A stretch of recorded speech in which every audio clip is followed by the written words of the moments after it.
Bien, dicho esto, 21 horas con 42 minutos, gracias por acompañarnos. Comenzamos Primer Plano hablándoles de lo que ya anticipaba.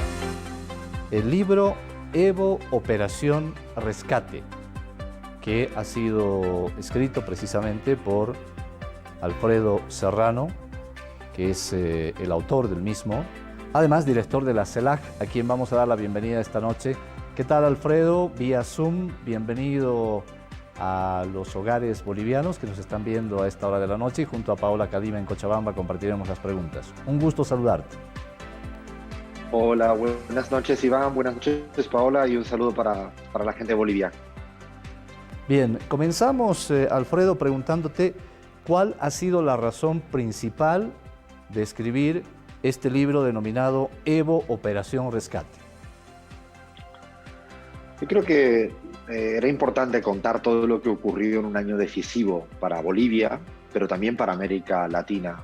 Sucedieron muchas cosas tras bambalinas, todo lo que a veces no se conoce de la geopolítica, de las relaciones internacionales, que transcurre en el año que va desde el momento del golpe de Estado contra Evo Morales en Bolivia hasta su vuelta un año después, 365 días después. Y por casualidad o causalidad histórica me tocó estar de testigo y ser parte muy modesta, seguramente siendo telefonista, de la cantidad de llamadas, peticiones, WhatsApp, discusiones, debates que se dieron desde el momento del golpe de Estado, el rescate de Evo Morales, Álvaro García Linera y Gabriela Montaño en el avión mexicano.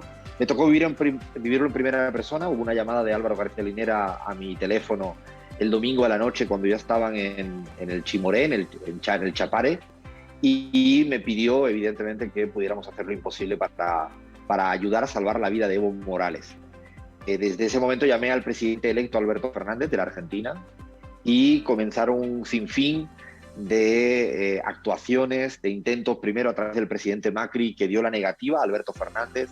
Luego volvimos a intentarlo con el gobierno paraguayo. Alberto Fernández llamó a Mario Abdo, el presidente paraguay. Mi persona llamó a la Cancillería mexicana porque habíamos coincidido en Buenos Aires en el Grupo de Puebla. Y bueno, todo lo que ocurrió con las discusiones, conversaciones, incluso transcritas de los propios WhatsApp, las capturas del grupo de trabajo que se creó en ese instante con dos personas de la Cancillería mexicana, con el papel de Diego Pari, el ex canciller de Bolivia, mi persona y la persona que estaba dentro del avión mexicano. Creamos un grupo de WhatsApp.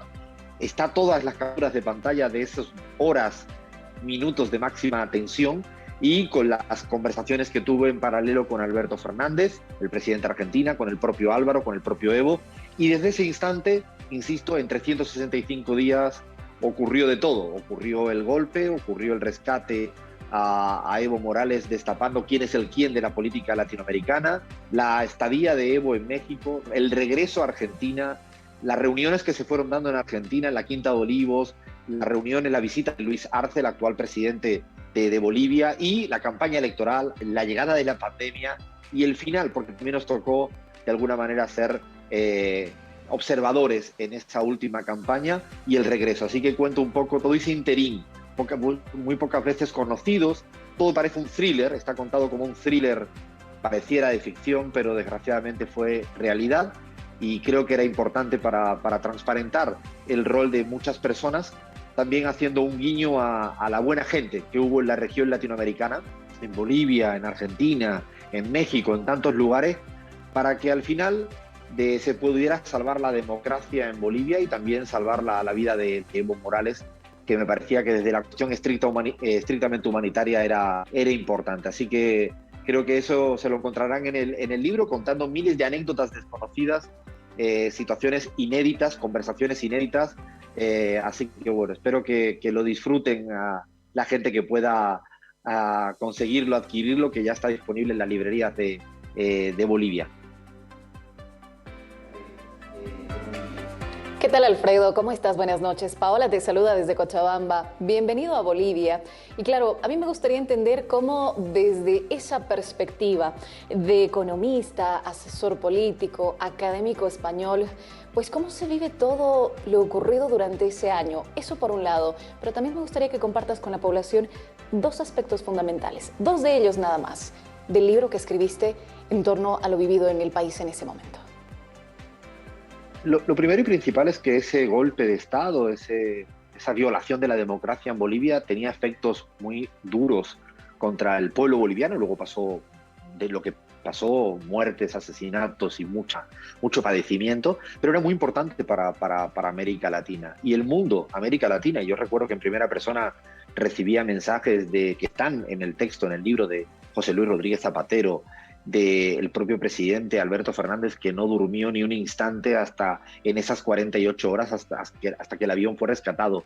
Fundamentalmente la importancia que le dio muchos gobiernos de la región para ayudar humanitariamente a salvar la vida del presidente Evo Morales. El gobierno de México tardaron 20 minutos en darme una respuesta a la solicitud de un avión mexicano con un papel protagónico de la embajadora mexicana en Bolivia, Teresa Mercado, que luego nos acompañó en todo el proceso, porque hubo un sinfín de historia. Yo creo que es un aprendizaje también regional, de geopolítica, dejando importantes lecciones a todos y todas los demócratas. Y respecto, por contar dos anécdotas muy concretas, una fue, por ejemplo, como el gobierno peruano en aquel momento de máxima tensión, había dicho que sí a la ayuda a que el avión rescatando a Evo volviera a Lima, pero lo impidió.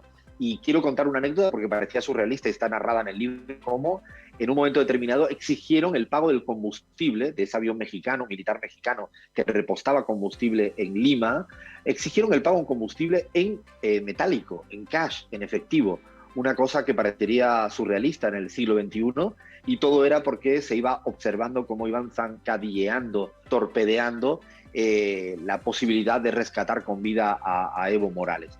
Esa para mí es una anécdota interesante que cuenta cómo quién es quién en la geopolítica latinoamericana, el papel nefasto de Macri, del gobierno peruano por aquel entonces, del gobierno ecuatoriano que también evitó que el vuelo con el Evo rescatado transitara por el espacio aéreo ecuatoriano. Y otra, me quedo ya estando en Ciudad de México, yo fui a visitar a Evo Morales y Álvaro García Linera, y unos dos semanas después, el propio Evo ya tenía puesto en su horizonte la posibilidad de regresar.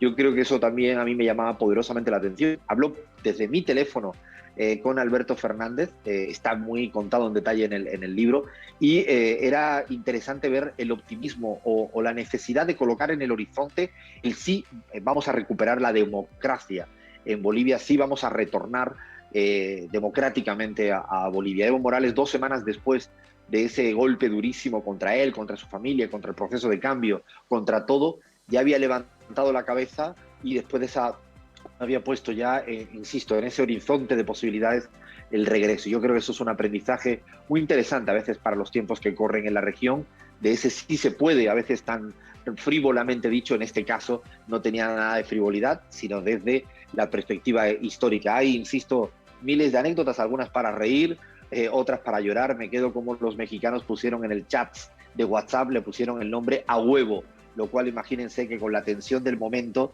como esa Cancillería mexicana, en palabras del vicecanciller para América Latina, Maximiliano Reyes, y Efraín Guadarrama, se atrevieron ingeniosamente a poner nombres de eso. Bueno, todo eso y mucho más lo intento narrar en ese libro, sobre todo para que se conozca la verdad de lo que ocurrió en este año tan decisivo. Geopolíticamente, algunos elementos que han marcado, por supuesto, a Sudamérica, como el hecho de que Ecuador haya mandado pertrechos, armas de disuasión a Bolivia. Hay con documentación, que en este momento se la tiene, hay un proceso de investigación, y haya negado el espacio aéreo. Argentina lo mismo, Mauricio Macri negó el espacio o la salida de Evo Morales por la Argentina y también envió, y en este momento hay una investigación por contrabando de armas de la Argentina a Bolivia. Entiendo que el papel de Paraguay fue muy importante y decisivo también, porque ayudó muchísimo el presidente de Paraguay de ese momento, y otros gobiernos que tú mencionabas ya como Perú, que se hicieron de la vista gorda. La pregunta, Alfredo, 2 en una, para aprovechar el tiempo. Primero, ¿qué hubiera pasado si Evo no se iba? Dentro del análisis tuyo, del momento, de la coyuntura, de la situación geopolítica y lo que estaba pasando acá en nuestro país. Y la decisión de renunciar ante lo que ya había desencadenado, ¿no? Amenazas, gente que había sido tomada a rehén, habían quemado sus casas, como el presidente de la Cámara de Diputados, en fin, y había un momento realmente de violación de los derechos humanos muy grave. ¿Qué pasaba si Evo no renunciaba? ¿Se quedaba? ¿Cuál era la situación dentro de tu análisis geopolítico del momento? No sé si está ese análisis en el libro. Y el segundo, ¿qué cosas contiene el libro que no conozcamos a profundidad los bolivianos? Sobre lo primero, evidentemente, cuando esa noche del domingo, después de la renuncia forzada, coaccionada, Evo decide irse a salvar su vida, cuando a la noche me llama Álvaro es porque ya la decisión es clara de que si no salvan la vida hay una cuestión de derramamiento de sangre mayor del que ya hubo. Hay que recordar que al día siguiente había una gran movilización que iba a ir hacia la Plaza Murillo, en el centro de La Paz, y la decisión de Evo de renunciar, insisto, coaccionadamente, después de que muchas instituciones le forzaran a hacer esto, y la decisión de me tengo que ir, no solo era por salvar su vida, que era importante, sino también por salvar la figura más simbólica del proceso de cambio en aquel momento, y también para evitar un derramamiento de sangre mayor del que hubo. Luego, de hecho, le dio la razón histórica, tanto en que pudo regresar la democracia con una gran mayoría, y también de que hubo una importante cuota de salvar el proceso de cambio. Yo creo que salvó en gran medida la democracia en ese instante de irse. Y respecto a lo segundo, yo creo que en el libro van a encontrar diálogos absolutamente inéditos. Conversaciones del presidente Evo Morales por aquel entonces con el presidente argentino Alberto Fernández, cómo fue su llegada a la Argentina, cómo viajó desde México a la Argentina con todo lo que se dijo. De hecho, está hasta el pasaje en el libro, comprado en clase económica, donde estuvo hasta sentado, cómo fue la primera reunión con Alberto Fernández en la Quinta de Olivos 4 o 5 días después de la toma de posesión, dónde estaba instalado en México, cómo se dieron las 48 horas de esa operación Rescates, con las conversaciones absolutamente transcriptas, muchas de ellas desconocidas, el rol de cada uno de los liderazgos internacionales y de mucha gente que no tiene seguidores en Twitter, que fue muy generosa en la Argentina y en México para con Evo Morales, con Álvaro García Linera, Gabriela Montaño y tanta gente boliviana, que no solo fueron ellos tres, que tuvieron que salir asilados y exiliados. Y el regreso, incluso de la caravana de la vuelta de Evo Morales, también cómo se dieron incluso situaciones hasta el momento no contadas, no narradas, las reuniones del propio Luis Arce con Alberto Fernández, las veces que vino a la Argentina, o incluso algunas reuniones por Zoom que se hizo previo a la cita electoral. Yo creo que hay mucho de esas cosas que no se ven entre telones de la geopolítica, que yo creo que, bueno, puede uno aprender que no todo es como son las series House of Cards, no esas series que quizá yo diría que magnifican y parece que todo es tan fácil. Hay mucha letra pequeña y creo que es interesante para un lector de conocimiento en política, pero yo me atrevo a decir que para un ciudadano común, para entender que no todo es tan fácil como uno a veces presupone e imagina. Evo, Operación Rescate, un exquisito libro para poder tener la descripción de todos los hechos, y lo ha escrito Alfredo Serrano. Alfredo, dos cositas. ¿Dónde se puede encontrar el libro acá en Bolivia? La gente que quiera adquirirlo, que quiera darle una lectura, por favor, eso es muy importante. Y la segunda, a partir de lo que has escrito y has descrito, por supuesto, que ha pasado hace 2 años, ¿tú crees que Bolivia está libre de un segundo golpe de Estado? Sobre el primero, el libro afortunadamente ya llegó a una librería en La Paz, en Baúl del Libro. Está enfrente de la Universidad de la UNSA, en la avenida Villazón, y por lo que me dicen ahora va a empezar a llegar a otras librerías en diferentes ciudades del país. De hecho, yo tengo pendiente ir lo más rápido al país para presentarlo físicamente y darle mayor impulso. Estuvo presentado en la Argentina el presidente Alberto Fernández y el propio Evo Morales, además de conseguir todas las plataformas habituales. Yo creo que con respecto a lo que dices, hemos hecho una encuesta reciente en CELAC para Bolivia, y ahí me queda un dato que es justo a la pregunta que haces, Iván. Sí existe todavía miedo en la población boliviana sobre la posibilidad de un futuro golpe de Estado. Dicho de otro modo, y esto sale en una encuesta preguntada a 2.000 personas en toda la población boliviana, recientemente terminada, y ya está publicada. Yo me quedo con algo que para mí es fundamental en este sentido. El golpe fue derrotado con la democracia, pero el espíritu golpista de una minoría no desaparece tan rápido. Y uno percibe cómo en Bolivia, a pesar de la victoria democrática, algunos no entienden de los principios democráticos, no entendieron y siguen sin entender, y creo que uno percibe ansias de una pequeña minoría, pero muy ruidosa, muy molesta, que todavía creo que anhela cierto espíritu golpista que ojalá no se produzca nunca más ni en Bolivia ni en ningún lugar de América Latina. Alfredo, gracias por acompañarnos hoy, por tu predisposición de compartir algunos datos que son inéditos para la población boliviana. Sin duda alguna generas gran expectativa y esperemos pronto tener en nuestras manos ese libro. Buenas noches, hasta la próxima. Muchas gracias, Paula e Iván, buenas noches. 21:58. Tenemos información y aquello que a usted le interesa. Nosotros queremos conocer su participación. Sandra tiene más detalles.